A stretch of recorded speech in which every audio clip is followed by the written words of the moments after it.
Good morning, students. In the last lecture, I have spoken about cholesterol biosynthesis, and in the transport of cholesterol biosynthesis, I mentioned that during lipoproteins, I am going to also talk about cholesterol transport. So, when we say transport, it's not just cholesterol molecule, you have the combination of lipid molecules like triglycerol, phospholipids, and esters of cholesterol are transported in the lipids, in the plasma to various peripheral organs. So, this is done by lipoproteins. So, a lipoprotein is a biological assembly that contains both proteins and lipid bound to proteins which allow the lipids are bound to proteins which allow fats to move through the water inside and outside the cells. So basically, the lipoproteins contains lipids such as it has these lipoproteins are made up of phospholipids, triacylglycerols, cholesterol. Now, when we say phospholipids, it is sparingly soluble in water. Cholesterol also is sparingly soluble in water, but the triglycerols also are sparingly soluble in water. They are transported in circulation as components of lipoprotein. In this lipoprotein complex can be divided as internal core, outside thin layer membrane, which the outside thin layer membrane is formed by the phospholipids, and this phospholipids, because of their phosphate group, they are interacting with the water molecule, and this phospholipid layer, single layer, contains also proteins which are amphipathic. That means they have a water interacting layer and the hydrophobic layer. The hydrophobic affinity layer is towards the internal core. The internal core again consists of triglycerols, and it consists of cholesterol esters and basically nonpolar lipid core. So lipoproteins can be classified in three ways: based on density, and based on mobility, and based on what apoprotein it contains. That also can be used for classification. So lipoproteins can be classified in three ways: based on the density, based on the electrophoretic mobility, and based on the apoprotein what it has. Here what I have mentioned can be classified into five broad category is based on the density. If you take a mixture of lipoproteins and subject it to ultracentrifugation, there is separation depending on the floating constant. Now you know there are various physical parameters which come into action during ultracentrifugation. Based on the flotation constant, the five major group can be classified. These five major groups are chylomicrons, very low density lipoprotein, intermediate density lipoprotein, low density lipoprotein, and high density lipoprotein. So little bit about each. First we'll start with chylomicron because they have the lowest density.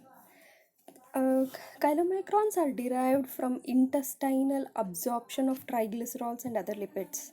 The density is less than 0.95. The mean diameter is 100 to 500 nanometer. Coming next to that is very low density lipoprotein.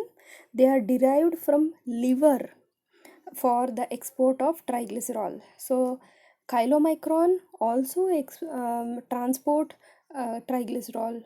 Very low density lipoprotein also transport triglycerol.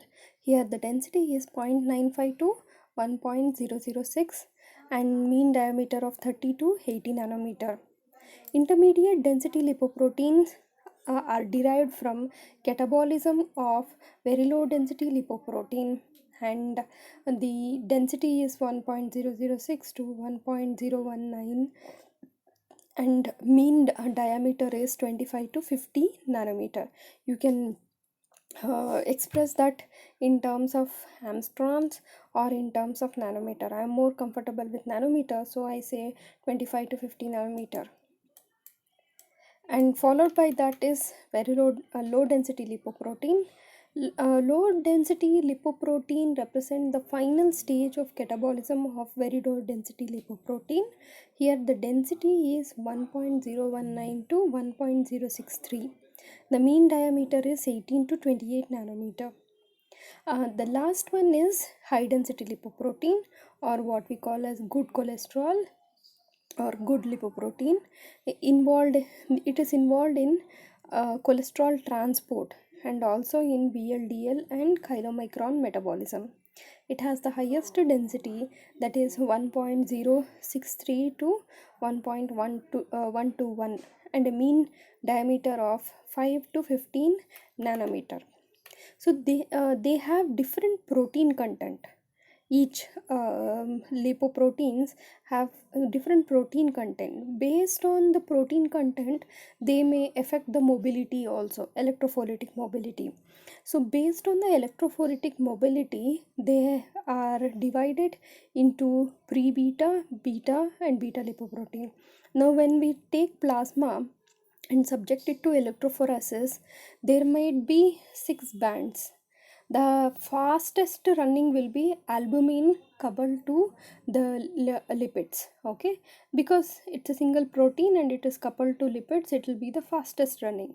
After that is the high density lipoprotein, followed by that is low density lipoprotein, followed by that is intermediate density lipoprotein and very low density lipoprotein. Towards the well where you have loaded is chylomicrons. Okay, the faster, if you exclude albumin, the fastest running will be the high density lipoprotein. Now based on the electrophoretic mobility, the fastest running HDL is called as the alpha lipoprotein, followed by that is the beta lipoprotein, that is the LDL, and then you have the pre-beta lipoprotein, that is pre-beta, the VLDL, and the chylomicrons is remain at the origin because they have more lipoprotein. They have not classified into anything. So you have alpha, named as alpha is HDL, LDL is beta, VLDL is pre-beta. IDL and LDL are very close, so they are called as, IDL can be also called as broad beta lipoprotein. Okay, so based on the electrophoretic mobility, you have alpha, beta, broad beta, beta lipoprotein. Okay, based on the apoprotein content also, you can classify one or more apoproteins are there. As mentioned in this chart, you can see LDL only contains B100. Apart from that, other lipoproteins contains various protein components, but there is majority of one protein. Like for example, the majority in case of alpha lipoprotein, that is HDL, is A. Apolipoprotein A1 is major. In case of LDL, it is B, apolipoprotein B, that is B100. In case of chylomicron, it is apolipoprotein B48. In case of VLDL, it is apolipoprotein B100 only. Okay. So apolipoprotein E is found in VLDL, HDL, chylomicrons and chylomicron remnants. So based on the type of protein composition also, these lipoproteins can be classified. The lipoprotein classification is based on 3 types. It is based on the lipid, the density. Second, based on electrophoretic mobility. And third is based on the protein content, what type of protein the lipoprotein contains. Based on density, you have the lowest density is chylomicrons, and the highest density is high density lipoprotein, and followed by that is based on the electrophoretic mobility. The protein are charged and they move towards the anode, and basically negative in charge, and move towards the anode. So that mobility is determined by the amount of protein content which is the highest in HDL. That is why it is called as alpha lipoprotein, and followed by beta lipoprotein, broad beta lipoprotein, pre beta lipoprotein, and chylomicrons. So now we will see the functions. Okay, this is how the lipoprotein will look like. I have taken LDL because you can see the major protein here is the B100. That is why it is easy representation here. So B100 is wrapped around the lipoprotein core, the single outer layer of phospholipid. Then in between you can have unacidified cholesterol. Inside is the hydrophobic core or the lipid core, which contains basically triglycerols and cholesterol esters, and you have apolipoprotein B100, which is wrapped around the cholesterol. So based on apolipoproteins, the how much of length it is, how big it is, and then molecular mass and the function. LCAT is lecithin cholesterol acetyltransferase, which is very important for esterification of cholesterol. And you can see this apolipoprotein 1 activates this cholesterol acetyltransferase. Apolipoprotein 2 inhibits the lecithin cholesterol acetyltransferase but activates hepatic lipase. B48 helps in cholesterol clearance. B100 helps also in cholesterol clearance. C1 is very important because it activates lecithin cholesterol acetyltransferase. When there is a transfer of the triglycerols or cholesterol from these lipoproteins to the cells, there this lipoprotein lecithin cholesterol acetyltransferase have to be activated. They combine with the C1 and they get activated. So there is one more C2 which also activate LPL, that is lipoprotein lipase. C3 again activates both lipoprotein lipase and activates acetyltransferase. Apolipoprotein E helps in cholesterol clearance. So you can imagine these functions like LDL has only B100, so major function will be cholesterol clearance. But HDL, if we go back to the chart, HDL contains A1, A2, C1, C2, C3, and D and E. So now you can associate these functions with those protein and then see the functions. Now we'll come up to the functions. So first we'll start with chylomicrons, because this triacyl glycerols can be synthesized internally. Yeah, also it can be acquired from the diet. Dietary source is the major source. Chylomicron are assembled by intestinal mucosa, and they function to keep exogenous triacyl glycerols and cholesterol suspended in aqueous solution.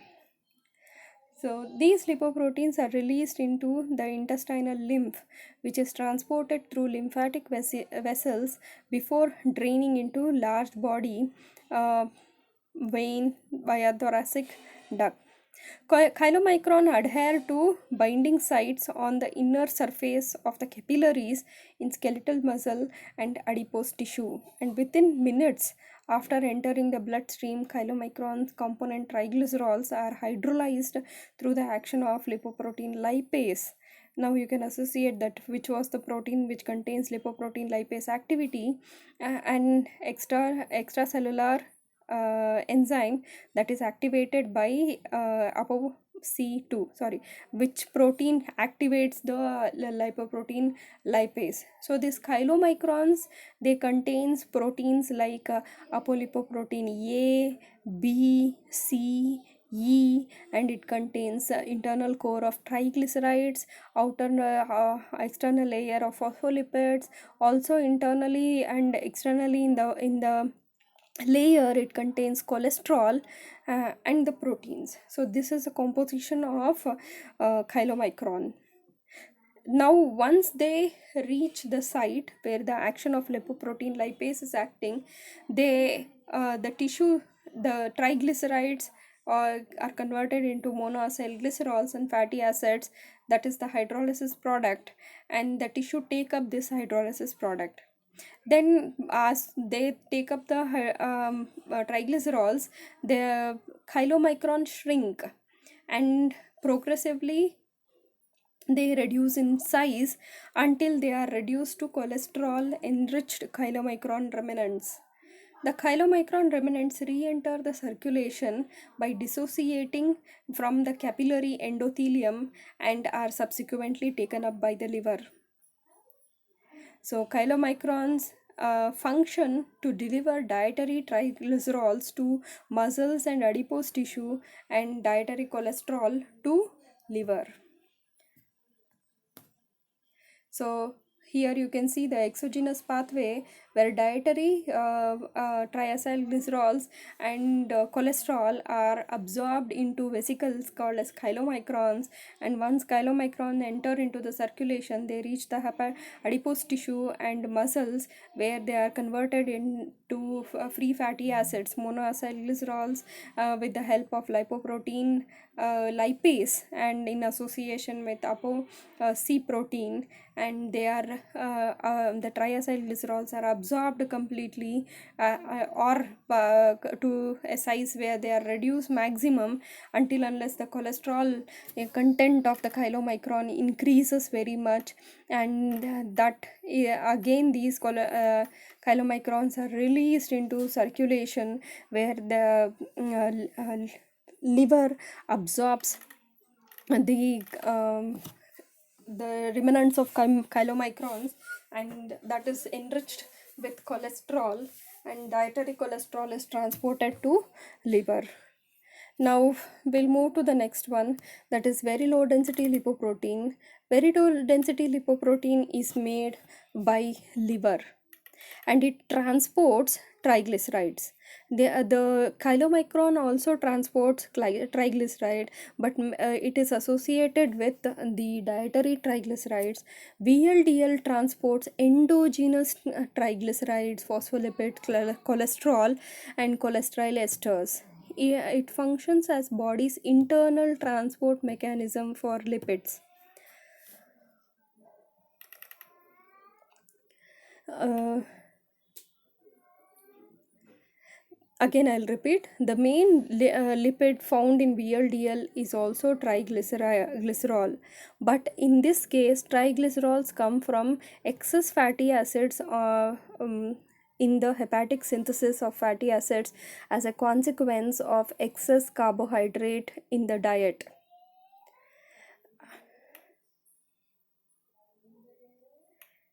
So, additional to the triglycerols, there are also free and esterified cholesterols, phospholipids, various apoproteins, including apoprotein B100. So, VLDL are synthesized in liver as lipid transport vesicles and are also degraded by lipoprotein lipase, like similar to chylomicron. Okay. The VLDL remnants appear in circulation first as intermediate density lipoproteins and then as low density lipoprotein. Intermediate density lipoprotein, again the diameter is different, but it also contains triglycerols and cholesterol esters.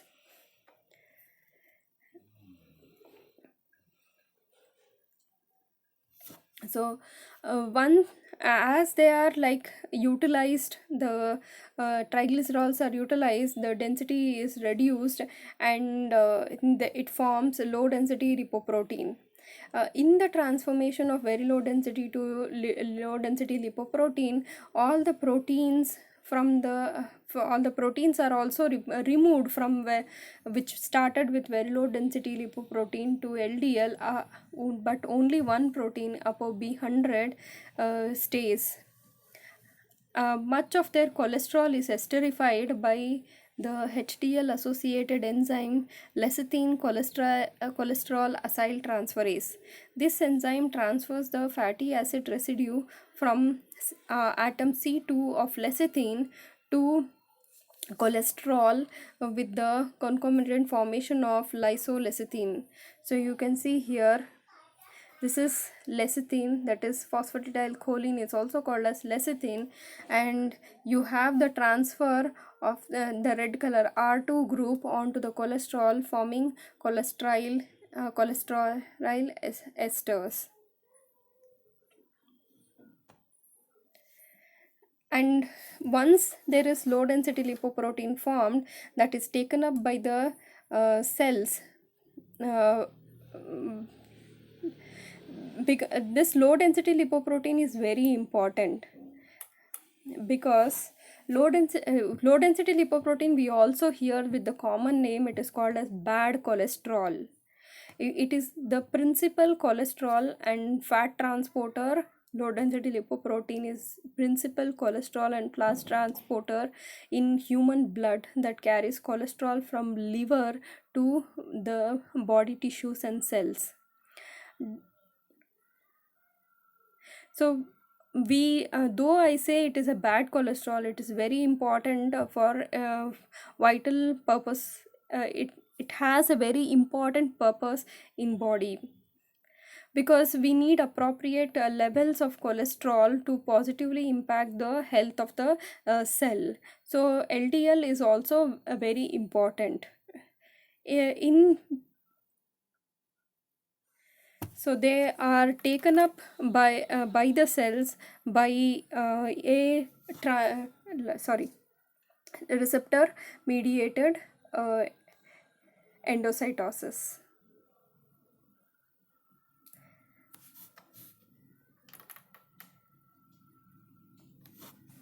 Okay, so the low density lipoprotein, which contains one apolipoprotein, cholesterol esters in the hydrophobic core, and a phospholipid monolayer, are taken up by low density lipoprotein receptor. And once the low density lipoprotein binds to the low density lipoprotein receptor, endocytosis happens by clathrin mediated coating of the endocytic vesicle. And once the endocytic vesicle is pinched off, they are taken inside the cell, where the outer coat is removed, and then the uncoated vesicles with a pH of 7 fuses with the lysozyme, which will be called as the endosome, which will have the pH of 5. That at that pH, the association between the low density receptor and low density lipoprotein will be dissociated, and the receptors, the area where the receptors are majorly present, are pinched out, and then they are recycled by circulating towards the membrane. And this endosome again fuses with another lysosome, forming a secondary endosome, where the degradation of LDL protein into amino acids happen, and the cholesterol fatty acids are released into the cytoplasm for the use. After fusing the second, after becoming the secondary lysos, fusing with secondary lysosome, their apoprotein B100 component of the LDL is degraded to its component amino acids, and the cholesterol esters are hydrolyzed to yield cholesterol and fatty acids. Low density lipoprotein receptor molecules cycle in and out of the cell every 10 to 20 minutes during a 20 hours lifetime. So this is an important pathway, that how cholesterol is taken up by the cell, that is a low density lipoprotein mediated endocytosis.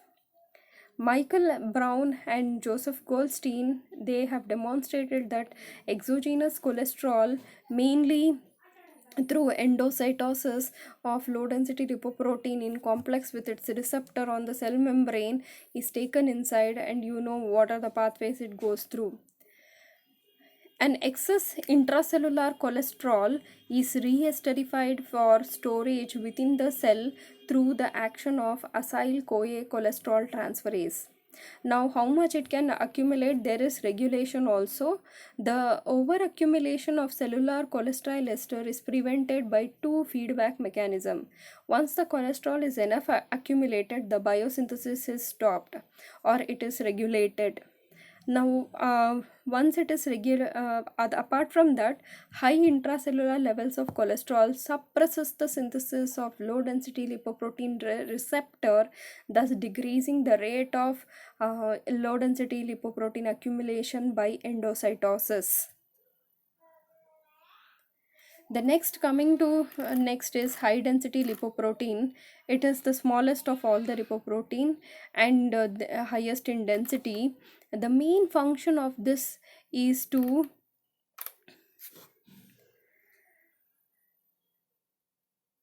remove cholesterol from the tissues. In the last slide, I told cholesterol is transported into the tissue by low density lipoprotein, but HDL does the opposite, removes cholesterol from the tissue. HDL is assembled in plasma from components obtained largely through degradation of other lipoproteins. Circulating HDL acquires its cholesterol by extracting it from cell surface membranes and converts it to cholesterol esters through the action of lecithin cholesterol acyl transferase, an enzyme that is activated by ApoA1 protein, which is the ApoA1 protein is the major protein present in HDL. HDL therefore functions as cholesterol scavenger. The liver is the only organ capable of disposing a significant amount of cholesterol. The lipid depleted HDL then dissociates from the cell and enters into circulation. So here you can see the endogenous pathway where VLDL takes up the endogenously synthesized triacylglycerols and accumulated cholesterol in the liver, and it goes into the circulation, and where it gives out free fatty acids to adipose tissues and muscle, and intermediate density lipoprotein is synthesized that can be converted to low density lipoprotein by removing triacylglycerols and then removing other proteins also, and only with apo B100 it becomes low density lipoprotein, and that is taken up into the cells by low density receptors, and once excess are there inside the cell that is scavenged by high density lipoprotein, they can convert into low density lipoprotein, or they can be taken up by the liver. LDL gives the cholesterol to cells, HDL removes cholesterol from the cells, and others transfer triglycerides to various cells types.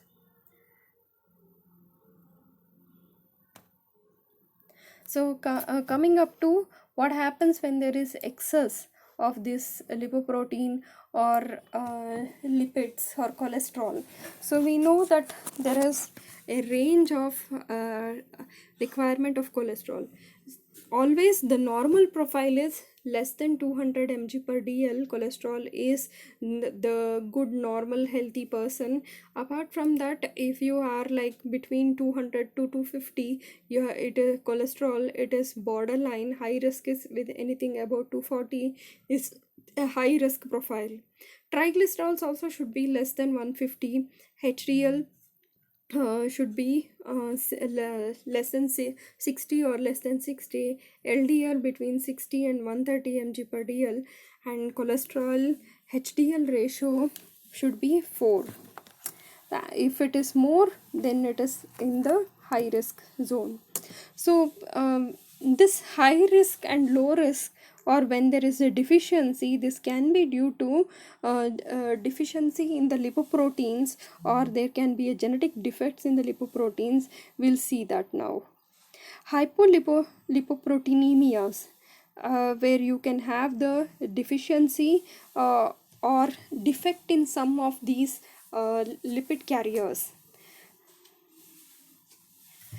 In hypolipoproteinemia, the first one what I have mentioned here is A beta lipoproteinemia. A beta lipoproteinemia is an inherent disorder. Interesting to know, all these are autosomal recessive disorders. So, A beta lipoproteinemia is an inherited disorder that impairs the normal absorption of fat and certain vitamins from the diet. There are many signs and symptoms of this A beta lipoproteinemia results from a severe shortage or deficiency of fat soluble vitamins like vitamin A, E, K. The signs and symptoms of this condition is like affecting the gastrointestinal system, eyes, nervous system, and blood.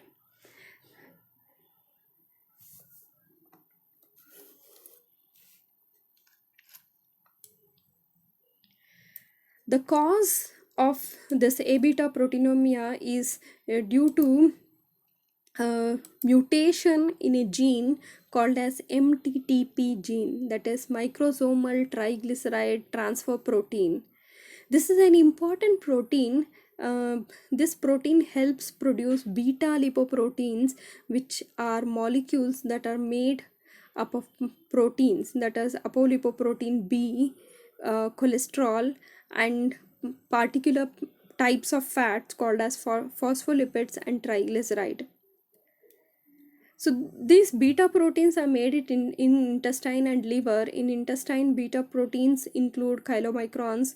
So the defect in this formation of this protein is making the condition A beta lipoproteinemia.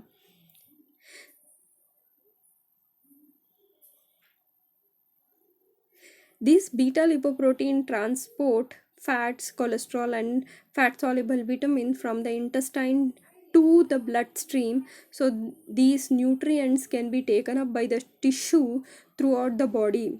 Sufficient levels of fat, cholesterol, and vitamins are necessary for normal growth, development, and maintenance of body's cells and tissue. If there is a mutation in this gene, leads to production of microsomal triglyceride transfer protein, mutated protein with reduced or absent function and unable to help the formation of this beta lipoproteins. A lack of beta lipoprotein causes severe reduction in absorption of dietary fats and fat soluble vitamins in the digestive tracts and into the bloodstream. So when there is damage with respect to the um, triglyceride transfer protein, then there is no chylomicron, then there is no VLDL or LDL formed because of deficient in loading ApoB with lipid. This is a very rare condition and severely affects the intestinal absorption. Another hypolipoproteinemia is familial alpha lipoproteinemia, and here you have low or near absence of HDL. We'll take this three condition. Apoprotein A deficiency is there is no formation of apoprotein A, then there is no HDL. In Tangier disease, this is also an inherited disorder characterized by reduced HDL in the blood. And the cause of this disease is because of mutation in a gene called as ABCA1, that is ATP binding cassette subfamily A member 1. I'll repeat again, ATP binding cassette family protein, okay, in that member 1. So the gene ABCA1 belongs to the group of genes called as ATP binding cassette family, which provides instruction for making proteins that transport molecules across cell membrane. The ABCA1 protein is the product produced in many tissues and with high amounts found in liver and in immune system cells called as the macrophages. So, a mutation in this gene prevents the release of cholesterol and phospholipids from cells. As a result, these substances accumulate within the cells, causing certain body tissue to enlarge and tonsils to acquire a yellowish orange color. A buildup of cholesterol can be toxic to cells, leading to impaired cell function or cell death. In addition, the inability to transport cholesterol and phospholipid out of the cell results in very low high density lipoprotein level, which increases the risk of cardiovascular disease. So the next example here is fish eye disease. It is also a rare condition. People with this disease develop corneal clouding. Fish eye disease is because fish eye disease can occur in eye, or it is also seen in foot, below the foot. The characteristic appearance of fish eye has given the fish eye disease condition. People, when they have this condition, they develop corneal clouding beginning in adolescence or in early adulthood. And over the time it will gradually worsen and can lead to significant vision loss also. This disease is caused due to mutation in a gene called as lecithin cholesterol acyl transferase. So you remember this lecithin cholesterol acyl transferase enzyme that is used for esterification, right? This gene and inherited an autosomal recessive mutation, if it is there, then the person suffers with this disease. So where you have very low level of HDL present, where the cells cannot remove the cholesterol. Once they are taken, cholesterol is taken into HDL, that has to be converted into cholesterol ester and then transported to liver, but that does not happen in fish eye disease. So these are examples of lipoproteinemias. So similarly you have lipoproteinemias also present. So in this the cholesterol and triglyceride analysis are the simplest mean for detecting hyperlipoproteinemias. Okay.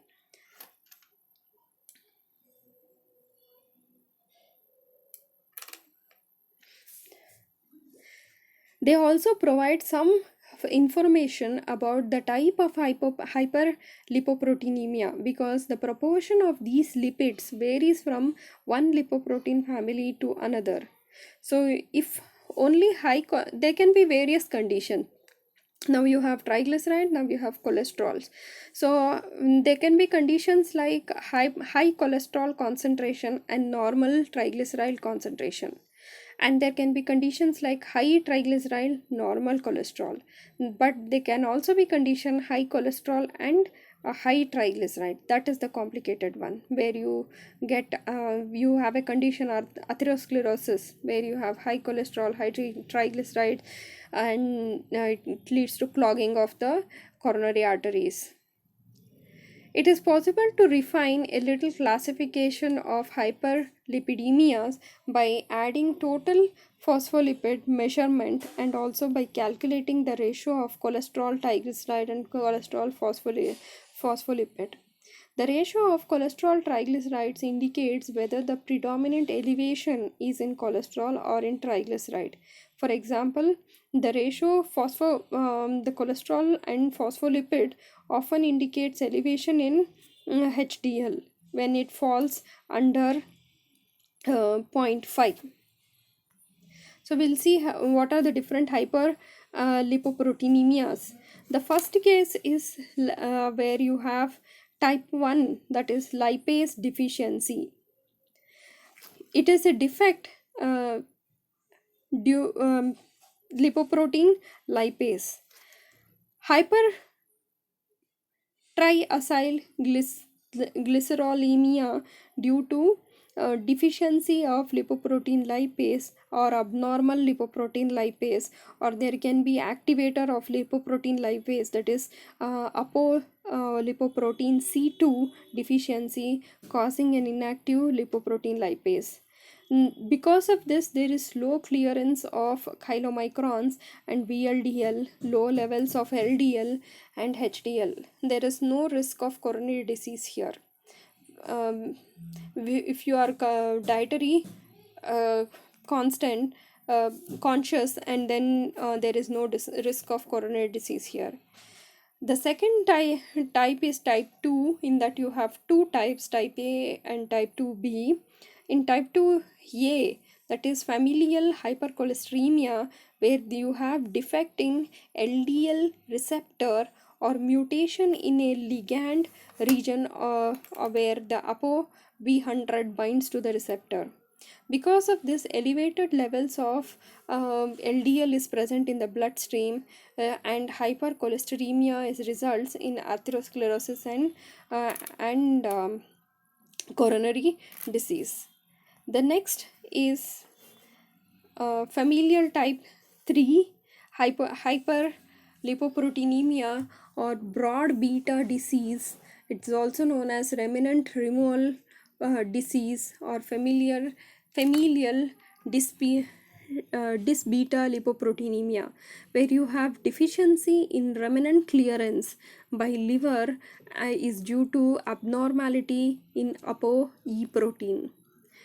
Because of that, the remnants of chylomicrons are not cleared, remnants of VLDL are not cleared, which causes hypercholesteremia, xanthomas, and atherosclerosis. The type 4 is familial triacylglyceremia, where overproduction of VLDL, often associated with glucose intolerance, and hyperinsulinemia is there. Because of that, there is high cholesterol, VLDL, subnormal LDL, and HDL. It is associated with alcoholism, diabetes mellitus, and obesity. If there is hepatic lipase deficiency also, it causes the coronary heart disease. Because of deficiency of this enzyme leads to accumulation of large triacylglycerols rich in HDL, VLDL remnants, which leads to coronary heart disease. So you have type 1 where you have hyperlipoproteinemias, type 1 condition where you have more of chylomicrons and rest all normal, type 2a where you have more of LDL, rest all normal, type 2b where you have more of LDL and VLDL, type 3 where you have floating beta lipoproteins deficiency, and type 4 where you have VLDL more, or if it is not cleared, accumulation happens. Type 4 type 3 floating beta lipoproteins, type 4 where you have VLDL, and type 5 where the chylomicrons and VLDL are there. So this types can be like in combination when you have a particular disease, like hypothyroidism shows type 2 and type 4 condition, where type 2 you have LDL, VLDL accumulation. So insulin dependent diabetes can show all the other lipoproteinemia, hyperlipoproteinemias together. So there are many factors which affect this kind of conditions, like hyperlipoproteinemia or hypolipoproteinemia. The familiar history, if you are hypolipoproteinemia, I told it's autosomal recessive disease. That is because of family history also, you can be inheritance of this disease. The obesity can lead to lipoproteinemia. Diet with saturated fat or high carbohydrate content also will lead to accumulation of cholesterol and triglycerides. Inactivity is a major factor which leads to this hyper lipoproteinemias. Alcohol consumption is one of the cause leading to hyperlipoproteinemia. So in this section, what I have explained is what are lipoproteins, what are the different types of lipoprotein, how they are classified, uh, how they are synthesized, how they are transported, which are the places where they are utilized. Like for example, VLDL is synthesized by liver, transported in the bloodstream, and lipoprotein lipase is the one which takes up the triglycerides in association with ApoC2, which is the activator of lipoprotein lipase, converts itself into intermediate lipoprotein, then to low density lipoprotein, which contains more of cholesterol, which is taken up by the cells. So on the pathways, I have told you the endogenous pathway and the exogenous pathway of utilizing of triglycerols and cholesterol, which are mediated by these lipoprotein complexes. And then we have come across the diseases associated with the lipoproteins, like hypolipoproteinemias or hyperlipoproteinemias. So, and the ending is by factors affecting these conditions.